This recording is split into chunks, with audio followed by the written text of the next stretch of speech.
ప్రపంచ మేధావిగా చెందటమే కాకోకుండా మరి ఆ రోజు ఆంగ్లేయులు భారతదేశాన్ని నుంచి వెళ్ళిపోయే సమయంలో మేము ఈ దేశాన్ని మీకు అప్పచెప్తే మీరు ఈ దేశాన్ని ఎలా పరిపాలిస్తారని ఆంక్ష పెట్టినప్పుడు ఆనాడు మరి వార్డు మెంబర్ దగ్గర నుంచి అలాగే మరి ప్రధానమంత్రి వరకు రాష్ట్రపతి వరకు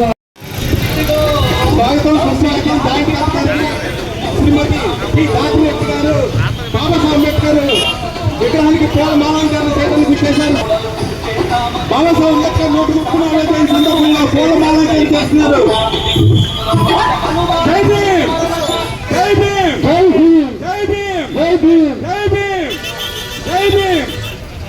గవర్నీలు శ్రీమతి పి దాత్రిరెడ్డి గారు బాబాసాహెబ్ అంబేద్కర్ అడుగుజాడల్లో 134వ జయంతి సందర్భంగా పాల్గొని పూల బాణాంకం చేసి ఘన నివాళులు అర్పించారు. ఈ సందర్భంగా జాయింట్ కలెక్టర్ గారికి హృదయపూర్వకంగా తెలియజేస్తున్నా. జై భీమ్ సేవా ట్రస్ట్ తరఫున జై భీమ్, జై భీమ్. పూల బాణాంకరణ చేసి ఘన నివాళులు అర్పించారు. ఈ సందర్భంగా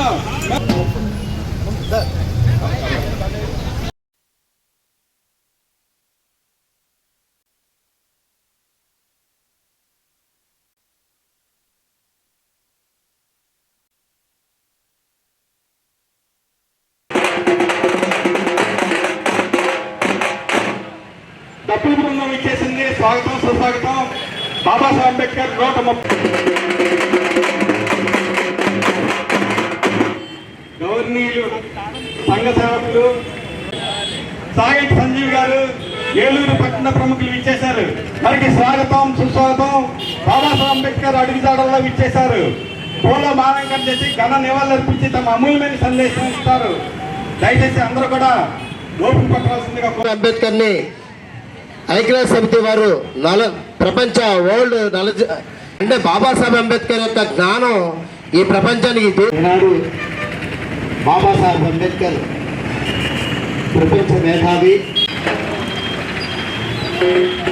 గవర్నమెంట్ శ్రీ తోటగారు కిషోర్ గారు అంబేద్కర్ 134వ జయంతి సందర్భంగా అంబేద్కర్ అడుగుజాడల్లో విచ్చేసిన వారికి స్వాగతం, సుస్వాగతం.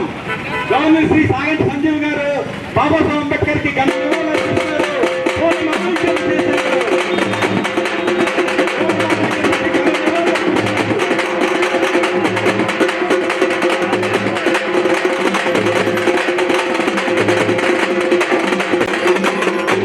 తోటగారు కిషోర్ గారు మాట్లాడతారు.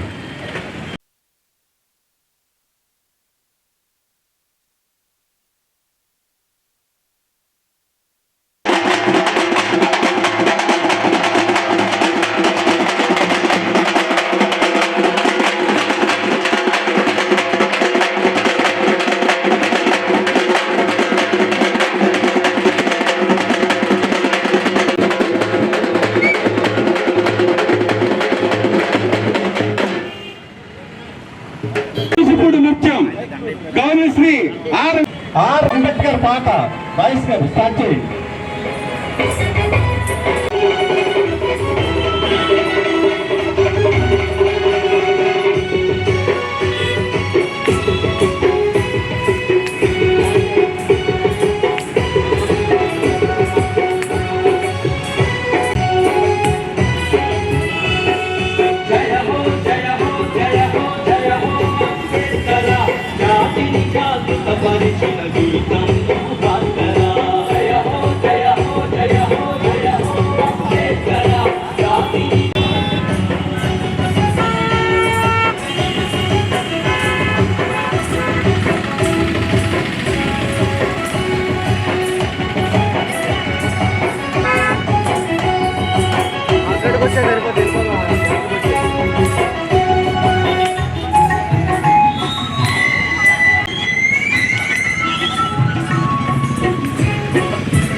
మేధావి ఎక్కడున్నాడని ఆ రోజున మరి కేపీజీ యూనివర్సిటీకి వెళ్ళినప్పుడు వాళ్ళు చెప్పినది ఒకటే, అయ్యా ఈ యొక్క మీ ఇంత బాధ్యతలు స్వీకరించాలంటే మీ భారతీయుడు డాక్టర్ బిఆర్ అంబేద్కర్ ఒకటే తప్ప ఇంకెవరి వల్ల సాధ్యం కాదంటే, మరి ఆ రోజున ఆ బాధ్యతను ఒక ఆయుధంగా మలుచుకుని మరి ప్రపంచ మేధావైనటువంటి డాక్టర్ బిఆర్ అంబేద్కర్ మరి రాజ్యాంగ నిర్మాణం చేపట్టి మరి ఈ భారతదేశానికి ఒక దిక్సూచిగా ఇవ్వడం ఇచ్చాడని చెప్పేసి మనం గర్వంగా చెప్పుకోవచ్చు. ఇవాళ డాక్టర్ బిఆర్ అంబేద్కర్ ఒక జాతికో, ఒక కులానికో, ఒక మతానికో కాదు, ఆయన ఒక పెద్ద మహావృక్షం లాంటి వ్యక్తి. ఆయన ఒక జాతి ఆస్తి. కాబట్టి ప్రతి ఒక్కరూ దీన్ని గుర్తుంచుకోవాల్సినటువంటి ఆవశ్యకత ఉంది. ఎందుకంటే ఆయనలో ఉన్న జ్ఞానం ఎంత తీసుకున్నా తరగనటువంటి ఆస్తి. ఆయన బాటలో ప్రతి ఒక్కరూ నడిస్తే ఇవాళ ప్రపంచ శాతికి భారతదేశం సామరస్య సౌభ్రతత్వ దేశంగా పొందుతుందని సందర్భంగా తెలియజేసుకుంటూ, మరి ఈ యొక్క జాతిపిత అయినటువంటి మన భారతరత్న డాక్టర్ బిఆర్ అంబేద్కర్ 134వ జయంతిని సగర్వంగా నిర్వహించుకోవడం మేము ఎంతో భాగ్యంగా భావిస్తూ, మరి అవకాశం ఇచ్చినటువంటి డిపార్ట్మెంట్ వారికి, జేబీఎం సేవా ట్రస్ట్ వారికి, మరి మన యువతులందరికీ కూడా నా హృదయపూర్వక ధన్యవాదాలు తెలియజేసుకుంటూ సెలవు తీసుకుంటాం. మరి ఈ దేశ చరిత్రలోనే, ప్రపంచ చరిత్రలోనే మరి బాబాసాహెబ్ అంబేద్కర్ యొక్క మించిన వ్యక్తులు నేటికి లేరనే విషయాన్ని అప్పుడు ఉన్నటువంటి మేధావులే తెలియజేస్తున్నారు. మరి బాబాసాహెబ్ అంబేద్కర్ చేసినటువంటి సేవ, ఆయన ఆలోచన విధానం మీదే మరి పిహెచ్డీలు చేస్తుంది మన దేశీయులు, ఇతర దేశీయుల విషయాన్ని మనలందరూ అర్థం చేసుకోవాలి.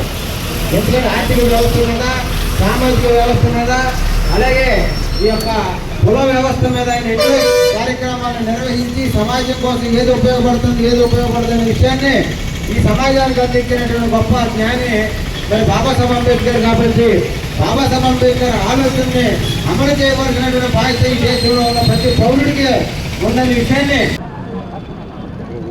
ప్రపంచ మేధావి, భారత రాజ్యాంగ నిర్మాత, దళిత అణగారిన వర్గాల విముక్తి ప్రదాత, భారతరత్న డాక్టర్ బాబాసాహెబ్ అంబేద్కర్ గారి 134వ జయంతి సందర్భంగా ఇక్కడ ఉన్న మిత్రులందరికీ, మీడియా వారికి అందరికీ కూడా నా హృదయపూర్వక శుభాకాంక్షలు. ఈరోజు ఇదే ఏప్రిల్ 14, 1891 సంవత్సరంలో మన బాబాసాహెబ్ అంబేద్కర్ గారు, భీమరావు రామ్జీ అంబేద్కర్ గారు జన్మించడం జరిగింది. ఆయన ఈ దేశంలో అనేక కోట్ల మంది పుట్టారు, గతించారు. అయినా కానీ మన ఈనాటికి ఆయన్ని స్మరించుకుంటూ భారతదేశమే కాదు ప్రపంచమంతా కూడా ఒక పండుగ దినంగా దీన్ని జరుపుకుంటున్నారు. మీ అందరికీ తెలుసు, ఐక్యరాజ్య సమితి ఏప్రిల్ 14వ తారీఖు ప్రపంచ విజ్ఞాన దినోత్సవంగా ప్రకటించింది. దీనికన్నిటికీ ముఖ్య కారణం ఏంటంటే, మనందరికీ తెలిసింది ఏంటంటే, భారతదేశంలో ఎక్కడా లేని, ప్రపంచంలో మరెక్కడా లేని ఒక దారుణమైన కుల వ్యవస్థ అనేది గత కొన్ని వేల సంవత్సరాల నుంచి దేశంలో ఉంది. ఈ కుల వ్యవస్థ ఈ దేశస్తుల్ని వర్గాలుగా విభజించి, కులాలుగా విభజించి, వీళ్ళలో హెచ్చుతగ్గులు నిర్ణయించి, వీళ్ళ ఎక్కువ వీళ్ళ తక్కువ అని చెప్పి అందరికన్నా కింద శూద్రులని పెట్టి, అంతకన్నా కింద అంటరాని వారిగా దళితుల్ని పెట్టి ఒక భయంకరమైన అసమాన్యతల్ని నెలకొల్పింది. ఈ అసమానతలు అనేవి కొన్ని వేల సంవత్సరాలు ఈ దేశంలో జరిగింది. అయితే ఈ అసమానతలన్నింటినీ మీద పోరాడి, ఒంటి చేత్తో పోరాడి, తన మేధాశక్తితో పోరాడి, తన రచించిన భారత రాజ్యాంగం ద్వారా ఈ దేశంలో ఒక సమానత్వాన్ని, స్వేచ్ఛని, సౌభ్రాతృత్వాన్ని నెలకొల్పి మధ్యయుగాల్లో ఉండే ఒక భారతదేశాన్ని ఒక ఆధునిక భారతదేశంగా తీర్చిదిద్దిన మహాపురుషుడు, యుగ పురుషుడు బాబాసాహెబ్ అంబేద్కర్ గారు. ఆయన గురించి చెప్పాలంటే ఎంతసేపైనా చెప్పొచ్చు. కానీ ఒక చిన్న ఉదాహరణ చెప్తాను. ఈ భారతదేశంలో దళితుల పరిస్థితి అందరికీ తెలుసు. వాళ్ళు మనుషులుగా, కనీసం మనుషులుగా కూడా గుర్తించడానికి నోచుకోలేని అతి దారుణమైన స్థితిలో వాళ్ళు ఉన్నారు. వాళ్ళు వీధుల్లోకి రాకూడదు. వీధుల్లోకి వస్తే కనుక నోటికి ఒక ముంతను వెనకాల ఒక చీపురు కట్టుకొని ఒక గంట కొట్టుకుంటూ రావాలంటే దళితుడు వస్తున్నాడని ఊరంతా తెలిసి అందరూ పక్కగా చెప్పుకునేవాళ్ళు. ఈతను వెళ్ళిపోగానే ఆ వీధినంతా పేడ నీళ్లతో శుభ్రం చేసుకుని అట్లాంటి పరిస్థితుల్లో ఉన్న దళితుల్ని ఆయన ఈరోజు భారతదేశంలో ఒక సమానమైన పౌరులుగా చేసి వాళ్ళకి కూడా రాజ్యాధికారంలో భాగం చేయడానికి వాళ్ళకు కూడా ఓటు హక్కు ఇచ్చారు. ఆయన దళితులే కాదు, అంబేద్కర్ గారు స్త్రీల కోసం చేసిన త్యాగం ఈ దేశంలో ఎవరు చేయలేదు. మనకందరికీ తెలుసు. ఆయన ఒక క్యాబినెట్ మంత్రిగా ఉండి, భారతదేశ మొట్టమొదటి న్యాయశాఖ మంత్రిగా ఉండి ఆ పదవికి రాజీనామా చేయడం జరిగింది. ఎందుకోసమంటే భారతదేశంలో దళితుల కన్నా హీనమైన స్థితిలో స్త్రీలని పెట్టారు. ఆ స్త్రీల విముక్తి కోసం ఆయన హిందూ కోడ్ బిల్ని ప్రవేశపెడితే సనాతన వర్గాలు ఆ హిందూ కోడ్ బిల్ని ఓడించడంతో ఆయన మనస్తాపం చెంది స్త్రీలకు తనేమి చేయలేకపోయాననే బాధతోటి తను రిజైన్ చేయడం జరిగింది. కానీ నేను చెప్పేది ఏంటంటే ఆయన ఒక దళితులకే కాదు, ఈ దేశంలో కానీ ఈ ప్రపంచంలో కానీ ఎక్కడ అన్యాయం ఉందో అక్కడ అంబేద్కర్ ఉంటారు, ఎక్కడ అసమానత ఉందో అక్కడ అంబేద్కర్ ఉంటారు. జై భీమ్.